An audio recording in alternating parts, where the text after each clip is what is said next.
we're prepping the mold in order to be able to pour it. I'm going to show it the head just because it's smaller and getting into the fingers and toes is a lot of work. So with when I first started out, I was using the blue Smooth On mold release, and this is what I'm using now. I found that the blue Smooth On one was a little bit more tacky and oily. The limbs came out really, really easy, but I always found that I had the tackiness on it afterwards. I used this one with my last 2 pours, and it was harder to get it out, but I didn't have that same greasy feel on the doll left over, and I wasn't as concerned about painting it. So I'm going to use this one again. You want to spray it in the mold, but you don't want to get along your seam because you're going to be putting silicone on your seam to keep it together when you pour it. So you want to pour in every crevice. This stuff you can spray it and leave it. So I'm expecting my slacker to come today, so I can pour it now, and then I can close my seam up and leave it so that my seam can set. So I'm gonna spray it. I'm gonna get the baby down. I'm gonna spray it. All right, so I did quite the mouth, so I'm really gonna go to town on the mouth to make sure that I get it. You also want to make sure that you don't have any leftovers when you do it, because that will get little bubbles if you have like drips in there. I might flip it inside out. I'm just gonna be careful with my seam because I already tore it. The head, you can do this, it's nice. Just was careful that I didn't rip it some more. So I did wash this, but it sat for a day, so I'm gonna find little bits here and there that I have to get off of it, because if you pour it and there's little bits on there, they're gonna end up in your silicone. You don't want that.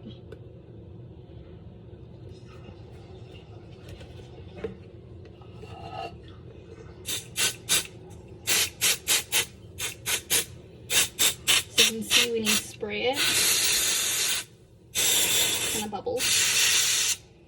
So I'm gonna go on with my fingers and rub it around, but I want to make sure that this mouth gets all of it everywhere, because it's so bumpy, it's likely to get dry spots, and I don't want my silicone to bond to it.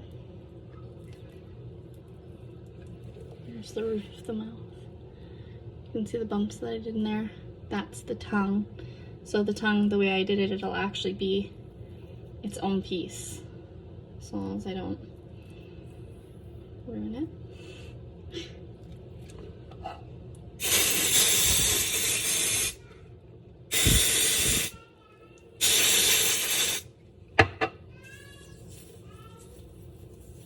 So you rub out all the bubbles, and you can hear the bubbles. You want to rub them out, because if they sit in there and you pour it, you're going to get a bubble.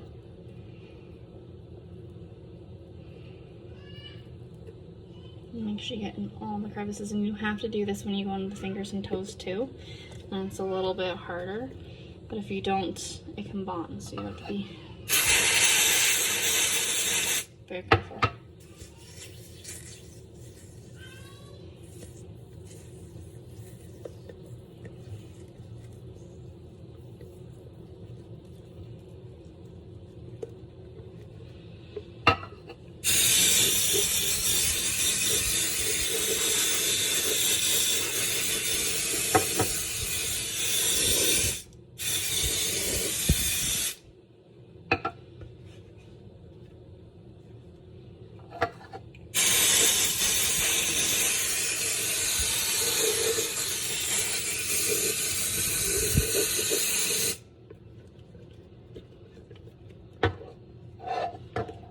Getting her neck rolls.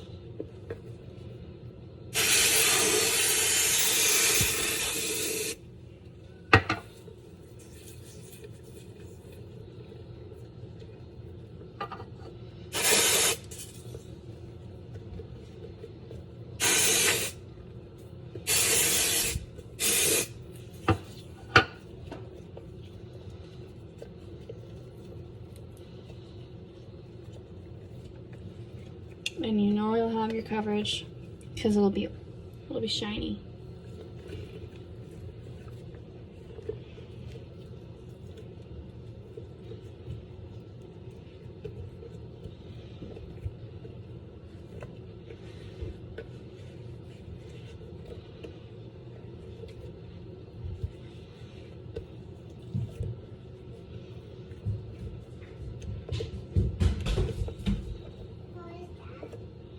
Dad's outside working on this truck.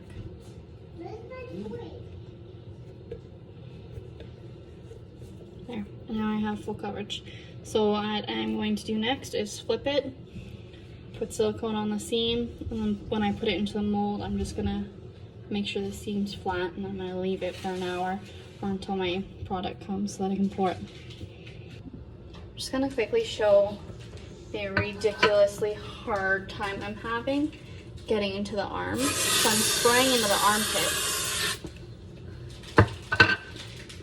and then I'm reaching into the arm, and I'm doing this over and over, but getting to the actual hand bit, because it's so small, my hands are much bigger than it.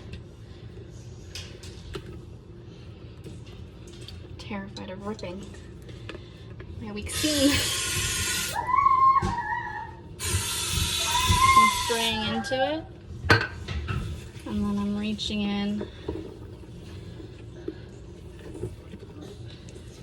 You can see my fingers in here, and I'm just folding it up to get all the way into the fingers, because you want to get into all the fingertips and all the way around.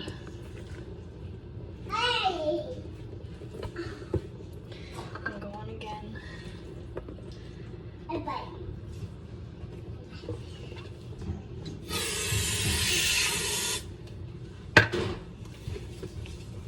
So I'm rubbing it on my fingers as well, because it's not making it all the way down the arm. I can feel it to the wrist. It's suctioning around my hand. But I want to push all the way in to get right into the fingertips. And you can feel if you got it or not, because it'll feel oily. If it doesn't feel oily, then you need to make sure you get more in there. Like my thumb. You can see in the thumb. And then I was even rubbing it to make sure I was getting into it. You can hear the hollowness. You can kind of hear where you're pushing it around too. And you need to do that for the feet as well.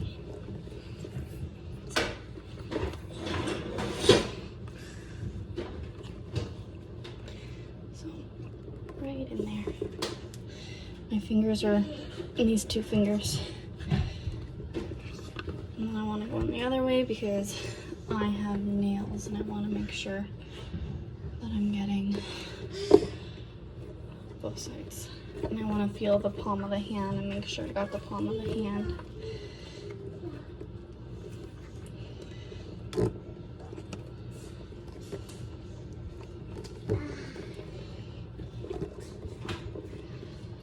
And all the creases I put in the top of the hand.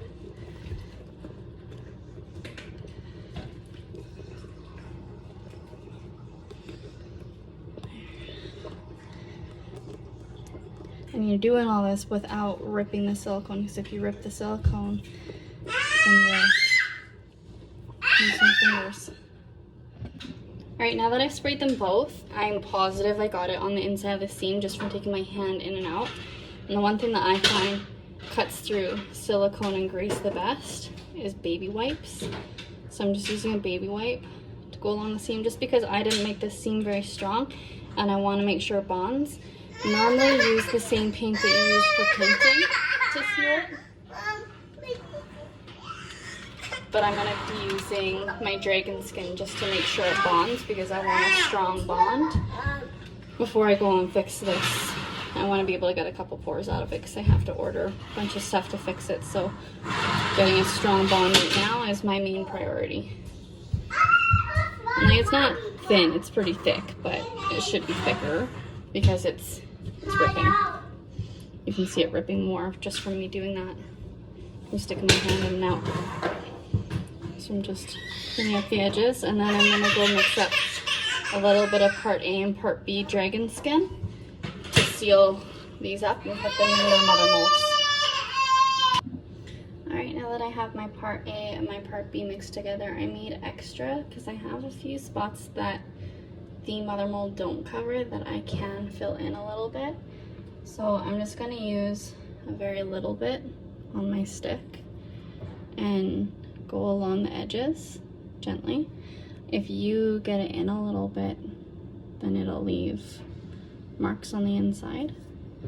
So you're going to try not to do that. Just do a nice thin layer. I'm getting into where my rib is.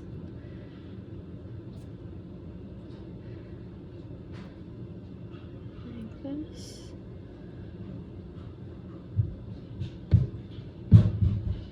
And I'm going to put it into the mother mold so it holds it together. So I put the face in first, and I'm gonna have to reposition this later because that little cup that I did in there, that little idea I had, I realized that with that being in there, when I pour it upside down, I'm gonna get a little bit of a dip in the head, and I don't want that. So I'm gonna go, before I pour it, and put a little bit of clay in there to fill it, and then use the head to kind of find where my lines are. Make sure it's not bumpy. Alright, so when I do this, it's not gonna sit exactly quite yet, but it's actually good. But once I put the back half on, it'll be even better. So you can see it come together like that. You can see even, you can see where it lines up. I'm gonna put my back half on.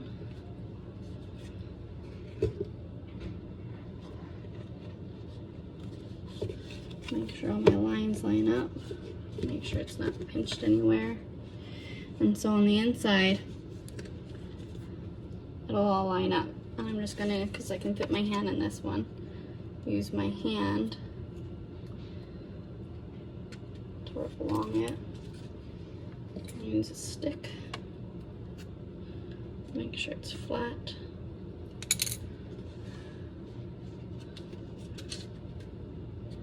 So that way it cures flat and I don't get a obvious seam in it.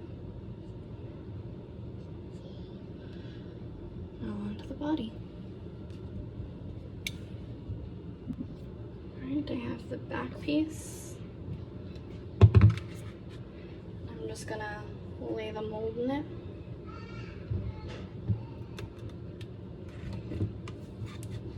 And make sure everything lines up perfectly.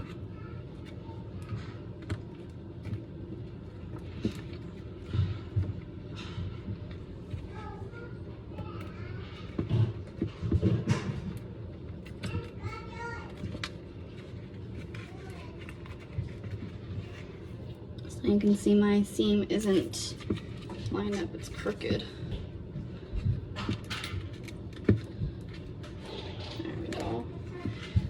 An even longer stick I'm going to use to try and make sure that it's flat because I cannot reach my hand in here. I feel a bump on the back. I'm going to have to use my flashlight. Okay, the bump I felt was actually the butt, so it's in there properly. I'm going to put the chest plate just to make sure it all sits in there properly and doesn't move. And then I'm gonna double check it. Make sure it's laying flat. And I will take it out and make sure it's laying flat before I pour it too. After it's set. There. You can actually hardly see the seam now. If you can tell. But I use elastic bands. When I do this, I'm actually going to put a ratchet strap around it too, but I want to make sure it holds. And put one under the arm, put doesn't snap on me. That's happened before. Okay, this is just to hold it so it doesn't matter if it's pushy on the arm here. I'm not going to use it when I actually pour it. Hey, quit fighting. I'm going to leave it until my slacker gets here, or... Hey!